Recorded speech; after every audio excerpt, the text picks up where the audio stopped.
I am Richard Coleman, 67 years old, and I'm still trying to process what my daughter did to me 3 weeks ago. After 40 years as a civil engineer in Phoenix, after putting her through college, after holding her hand through every crisis she ever faced, my own daughter, Jessica, sent me an invoice for $175,000 to fund her wedding, while simultaneously informing me that my presence would not be required at the ceremony. At the bottom of that invoice, in her fiancé's handwriting, was a note that read, "Consider this your contribution to our future. Your attendance would complicate things." I read those words 3 times. Then I sat back in my chair and smiled. Not a happy smile. The kind of smile a man gets when he finally understands exactly what game is being played and realizes he holds cards nobody expected him to have. Before I continue, let me know where you're watching from in the comments. And if you've ever had to teach someone that family isn't a subscription service you can bill without providing access, hit that like button and subscribe. My late wife Caroline and I raised Jessica in a modest house in Scottsdale. 3 bedrooms, a small pool, a garage where I spent weekends teaching her how things worked. Caroline passed 4 years ago from a sudden stroke, leaving me to watch our daughter's transformation alone. During college and her early career, Jessica was everything a father could hope for. Dean's List at Arizona State, marketing degree, called every Sunday without fail. The kind of daughter who remembered birthdays and showed up when it mattered. Then she met Tyler Richardson at some networking event in Los Angeles 18 months ago, and everything changed. Tyler came from what he called generational wealth in Newport Beach. The kind of family that measured success by zip codes and country club memberships. He drove a Tesla he couldn't actually afford, wore watches that cost more than most people's monthly rent, and spoke about building empires without ever explaining what business he was actually in. When I asked directly, he gave vague answers about consulting and investments and multiple revenue streams. The first warning sign came at Thanksgiving dinner last year. Tyler spent the entire meal on his phone, occasionally looking up to make dismissive comments about the quaint neighborhood I lived in. When Caroline's sister asked about his family, Tyler laughed and said his parents were on a different level and probably wouldn't be comfortable in such an intimate setting. Jessica said nothing, just smiled, that tight smile she'd developed since meeting him. 6 months ago, they announced their engagement. I was happy for her, genuinely happy, until Tyler started talking about the wedding. Not as a celebration of love, but as what he called a strategic brand launch. He wanted 400 guests, most of whom Jessica had never met. He wanted a venue in Napa Valley that charged more per hour than I made in a week. He wanted coverage from lifestyle magazines and a professional social media team to document every moment. When I asked how they planned to pay for this, Tyler smiled that smile I'd come to recognize as his handling the help expression. Family supports family, Richard. That's how it works in our world. His world. As if I was just visiting. 3 weeks ago, the invoice arrived by courier. $175,000 itemized down to the penny. Venue rental at $45,000. Catering for $400 at $62,000. Photography and videography package at $28,000. Floral arrangements at $18,000. And at the bottom, a honeymoon fund request for $22,000 because, according to Tyler's note, they deserve to start their new life properly. But here's what made my blood run cold. Attached to the invoice was a letter from Jessica explaining that due to complicated family dynamics and image considerations, my attendance at the wedding would be limited to a brief appearance at the reception. No ceremony, no father-daughter dance, no walking her down the aisle. Tyler's parents had expressed concerns about mixing different social circles, and Jessica felt it was best to prioritize their comfort. My comfort, apparently, was not a factor worth considering. I called Jessica immediately. She answered on the 4th ring, her voice carrying that defensive tone I'd heard more and more often lately. "Dad, I knew you'd overreact." "Overreact? You want me to pay for your wedding but not attend it?" "You can attend the reception. We're just trying to manage expectations." "Whose expectations?" "Because I have expectations too, Jessica. I expect my daughter to treat me like her father, not her personal ATM." Silence. Then Tyler's voice in the background. coaching her. Tell him it's complicated. Tell him he doesn't understand. Dad, you don't understand the position we're in. Tyler's family has certain standards. Standards that exclude the man who raised you? More silence. When she spoke again, her voice was smaller. Dad, I love you, but Tyler and I are building something important. We can't have elements that don't fit our brand. Elements. That's what I'd become. An element that didn't fit their brand. I hung up without another word and sat in my kitchen for a long time, looking at the photograph of Caroline on the mantel. In it, she's holding newborn Jessica, both of them glowing with the kind of happiness that doesn't require an audience or a social media strategy. I traced her face with my finger and made a silent promise. I would not fund my own exclusion, but I would teach my daughter a lesson she desperately needed to learn. That evening, I powered up my laptop and started researching. First, the venue, Silverleaf Estate in Napa Valley. Their website was all rolling vineyards and sunset photography, the kind of place that charges extra for existing.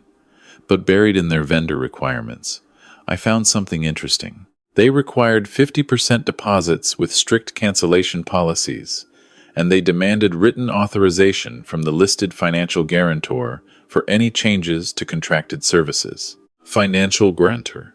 My name was listed as the primary payment contact on every vendor contract, which meant I had legal authority over what got paid and what didn't. Next, I researched Tyler's family, the Richardsons of Newport Beach. What I found made me sit back in my chair. They weren't old money. They were old debt. Tyler's father had declared bankruptcy twice in the last decade. Their family estate was actually a rental property they'd been living in for 3 years. The Tesla Tyler drove was leased. The watches were knockoffs. The entire Richardson empire was a carefully constructed illusion designed to attract exactly the kind of opportunity my daughter represented. They weren't marrying Jessica. They were acquiring a financial lifeline, and I was supposed to be the one providing it. I called my financial advisor the next morning. Robert Chen had been helping me manage my retirement accounts for 15 years. Ever since Caroline's diagnosis taught me the value of having someone who understood both money and emergencies. Robert, I need to set up a restricted escrow account with very specific conditions. I want to control vendor payments down to the penny, wedding-related. My daughter thinks she can spend my money without my presence. Robert's voice was careful. Richard, are you sure about this? Family situations can get complicated. They're already complicated. I'm just adding clarity. The escrow account was set up by that afternoon. Every vendor on Jessica's list would now need my written approval before seeing a single dollar. Power and lighting, basic food service, insurance. Nothing decorative, nothing promotional, nothing for show. My phone buzzed almost immediately. A text from Tyler. Richard, we need to discuss the vendor situation. Call me when you're ready to be reasonable. I didn't call. Instead, I reached out to someone I hadn't spoken to in months. Daniel Reyes, Jessica's best friend from high school. They'd grown up together, been inseparable through college, until Tyler had systematically isolated her from anyone who remembered who she used to be. Daniel answered on the second ring. Mr. Coleman? Is everything okay? Daniel, I need your help. It's about Jessica and this wedding. A long pause. I figured you'd call eventually. She hasn't returned my messages in 6 months. Tyler told her I was a negative influence on her personal brand. Her personal brand. Right. Daniel, do you still have contacts in the events industry?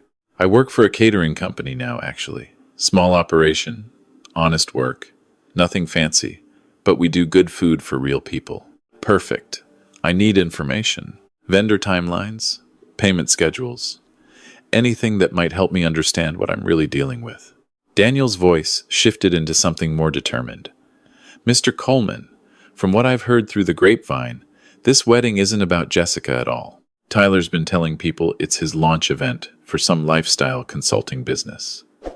The guest list reads like a who's who of Los Angeles social climbers. This whole thing is designed to establish the Richardsons as players in a world they can't actually afford. And Jessica? She's the credibility. The smart, successful marketing executive with a loving family and solid background. Tyler's using her to validate his story. My stomach tightened. I'd suspected manipulation, but hearing it confirmed was different. Daniel, can you get me specifics? Payment deadlines? Vendor concerns? Anything I can use to understand my options? I can do better than that. I know someone who works at Silverleaf Estate. Let me make some calls. After we hung up, I walked to the photograph of Caroline. The afternoon light caught her smile in a way that made it seem almost knowing, as if she'd seen this day coming and trusted me to handle it right. "I'm trying, sweetheart," I whispered. "I'm trying to save our girl from becoming someone we wouldn't recognize." Daniel called back 2 hours later with information that changed everything. "Mr. Coleman, Tyler's been running around telling vendors that you've already approved everything. He forged your signature on several authorization forms. And here's the kicker. He took out a loan through some private lender to cover the deposits. High interest, short term. The kind of loan that destroys people who can't pay it back." "How much?" $60,000. Due in full 3 months after the wedding. "And they expected me to cover it.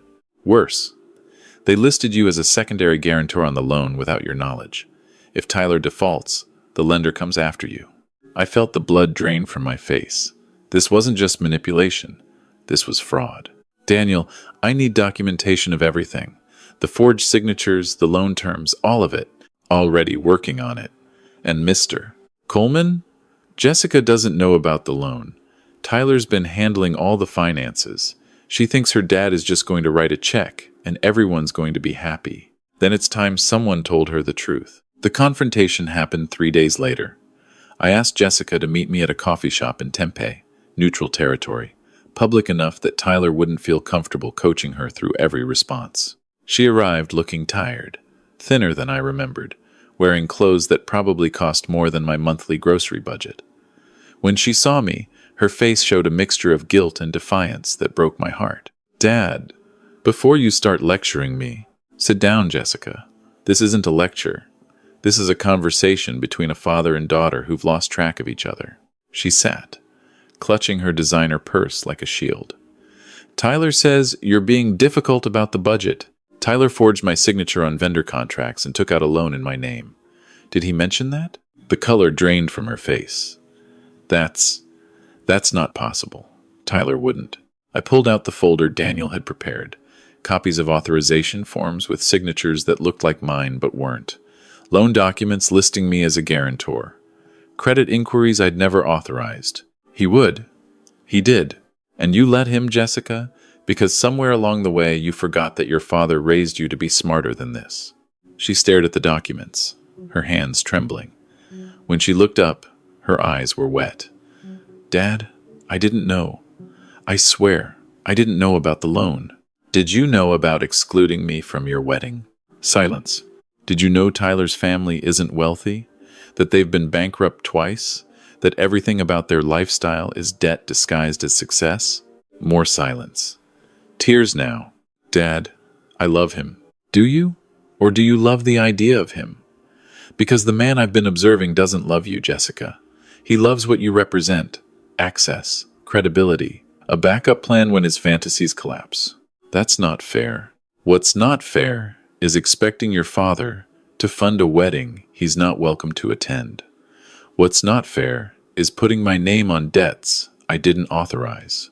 What's not fair is asking me to validate a marriage built on lies and exclusion." Jessica was crying openly now, mascara running down her cheeks. "Dad, what am I supposed to do? Everything's already planned. People are expecting this wedding. Cancel it. Scale it back. Marry Tyler at City Hall if you actually love him. But stop pretending that image is more important than integrity. Tyler will never agree to that. Then you need to decide what matters more. A man who loves the real you, or a man who's constructed a version of you that fits his business plan." I left her sitting in that coffee shop, hoping the seeds I'd planted would take root. But I also knew that Tyler wouldn't give up easily. He had too much invested in this scheme. I was right. 2 days later, Tyler himself appeared at my front door. He looked different than I remembered. The confident swagger was still there, but underneath I could see cracks, desperation, wearing a designer suit. "Richard, we need to talk." "Do we?" "Jessica is upset. She thinks I've been dishonest with her. I need you to help me fix this." I leaned against the doorframe. "How exactly do you think I should help you?" "Tell her you overreacted. Tell her the loan was a misunderstanding. Tell her my family's situation is temporary. Help me calm her down so we can proceed with the wedding." "Why would I do any of that?" Tyler's mask slipped slightly, revealing something uglier underneath. "Because if this wedding doesn't happen, Jessica will be humiliated. Her reputation will be destroyed. Everyone will know her engagement was a failure. Her reputation will be destroyed, or yours." "Richard, be reasonable. I know you're upset about the ceremony situation, but that can be adjusted. My parents have reconsidered. You can walk her down the aisle. You can have your moment." "This isn't about moments, Tyler. This is about character. You forged my signature. You took out loans in my name. You've been lying to my daughter for 18 months. And now you're standing on my porch trying to manipulate me the same way you've manipulated her." Tyler's face hardened. "You don't understand the opportunity you're destroying. This wedding isn't just about Jessica and me. It's about positioning, about access to people who can change our lives. Your lives or your lifestyle. Because I've seen your family's financial records, Tyler. You're not wealthy. You're drowning in debt and looking for a lifeboat. And you thought my daughter and I were going to be that lifeboat. You're making a mistake, Richard. A serious mistake." "No, I'm correcting one. You can walk away from my porch now, or I can call the police and report the forged documents. Your choice." He left without another word, but I knew this wasn't over. That evening, Daniel called with news that shifted everything again. "Mr. Coleman, I found something you need to see. Tyler has a LinkedIn profile for a company called Richardson Lifestyle Consulting. It launched 3 months ago. According to the business plan he's been sharing with potential investors, his upcoming wedding is listed as the inaugural brand event for the company. He's literally using his marriage as a product launch. What kind of business is this supposed to be? Get this. Lifestyle coaching for young professionals who want to level up their social status. He's planning to use the wedding footage and photos as marketing material. Jessica is listed as the brand partner, but there's no indication she knows about any of this." I sat down heavily. "He's not just using her, he's monetizing her. It gets worse. The investors he's pitched to? They're expecting to see a certain type of wedding, wealthy in-laws, luxury venue, the whole package. If this wedding doesn't happen exactly as Tyler promised, his business plan collapses, and he loses the investor commitments. How much money are we talking about? Based on the pitch deck I found, Tyler's expecting $200,000 in seed funding within 6 months of the wedding, but only if he can prove the lifestyle brand is authentic." Everything clicked into place with sickening clarity. The expensive venue, the 400 guests I'd never heard of, the exclusion of family members who might not photograph well for investor presentations. Tyler wasn't planning a wedding. He was staging a commercial, and he expected me to produce it while staying off camera. I made my decision that night. I would not just refuse to pay. I would expose the entire operation. The next morning, I called every vendor on Jessica's wedding list. To each one, I explained that I was the listed financial guarantor, and that no payments would be authorized without my written approval. I also informed them that certain signatures on existing contracts may have been forged, and that they should verify all authorizations directly with me. Within hours, the chaos began. The venue called Tyler demanding payment confirmation. The caterer called Jessica asking about timeline changes. The photographer called both of them asking if the contract was still valid. And then Tyler made his final mistake. He called a meeting with both families to resolve the situation. His parents flew in from Newport Beach. I drove to Los Angeles. We all gathered in a rented conference room that Tyler had dressed up to look like an office, complete with Richardson Lifestyle Consulting logos on everything. Tyler's father was exactly what I expected.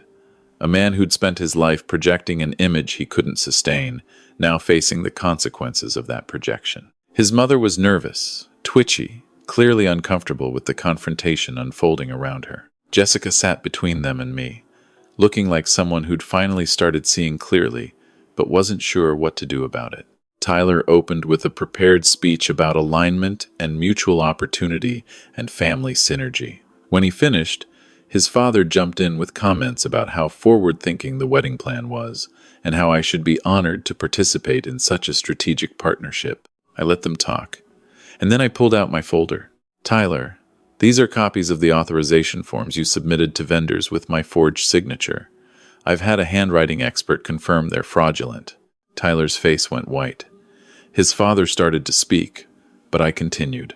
These are the loan documents showing that you listed me as a guarantor without my knowledge or consent. That's fraud, Tyler. Criminal fraud. Now wait a minute, Tyler's father tried to interject. And this, I said, pulling out the final document, is the business plan for Richardson Lifestyle Consulting, which lists my daughter's wedding as its primary marketing vehicle. The wedding you expected me to pay for. The wedding you planned to monetize while excluding me from participation. Jessica grabbed the business plan and started reading. With every page, her face changed. Confusion, recognition, anger. Tyler, she said quietly, what is this? Baby, it's just business strategy. I was going to tell you once everything was in place. You were going to tell me that our wedding is a product launch? It's not like that. It's an opportunity for both of us. Jessica stood up slowly, still holding the business plan. You told me your family was wealthy. You told me they were on a different level. You told me my father was too unsophisticated for your world. Jessica, let me explain. You forged my father's signature. You took out loans in his name. You planned to turn our marriage into a marketing campaign without asking me. She turned to face me, tears streaming down her face. Dad, I'm so sorry. I'm so incredibly sorry. Don't apologize to me, sweetheart. Apologize to yourself for accepting treatment you never deserved. Tyler made one last desperate attempt. Jessica, if you walk away from this, you're walking away from everything we've built. The lifestyle, the connections, the future we planned. Jessica looked at him for a long moment.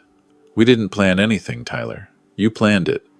I was just the investment you needed to make it happen. She walked out of that conference room, and I followed. Behind us, I could hear Tyler's father already starting to blame him for the collapse of their scheme. We drove back to Phoenix in near silence. Jessica stared out the window, processing everything she'd learned. When we finally pulled into my driveway, she turned to me with red-rimmed eyes. Dad, what do I do now? You start over. With honesty. With integrity. With people who love you for who you actually are, not what you can provide. I wasted 18 months on someone who saw me as an investment. And you'll spend the rest of your life never making that mistake again. That's not wasted time, Jessica. That's education. The cleanup took weeks. We canceled every vendor contract, paying only the legitimate deposits I'd actually authorized. Tyler's loan defaulted when he couldn't produce the wedding that validated his business plan, and his investors withdrew their commitments. The last I heard, the Richardsons had relocated to somewhere in Texas, presumably to start their scheme again with new targets. Jessica moved back to Phoenix temporarily, staying in her old bedroom while she figured out her next steps. We spent evenings cooking together in the kitchen, where she'd learned to make her mother's recipes, talking about everything except what had happened. Sometimes Caroline felt so present in those moments that I almost forgot she was gone. One evening, 3 months after the conference room confrontation, Jessica came downstairs, holding something I hadn't seen in years, her mother's engagement ring. Simple, modest, nothing like the 3-carat stone Tyler had presented with such ceremony. Dad, can I ask you something? Anything. How did you know Mom was the right one? How did you know it would last? I took the ring from her and held it up to the light. I knew because she never asked me to be anyone other than who I was. She never tried to upgrade me or position me or brand me. She loved the man who worked with his hands and came home tired and couldn't afford fancy vacations. And I loved her the same way. What if I never find that? Then you'll be alone, which is infinitely better than being with someone who loves an edited version of you that doesn't actually exist. Jessica started crying, but different tears than before. Cleaner somehow. I almost married someone who was embarrassed by my family.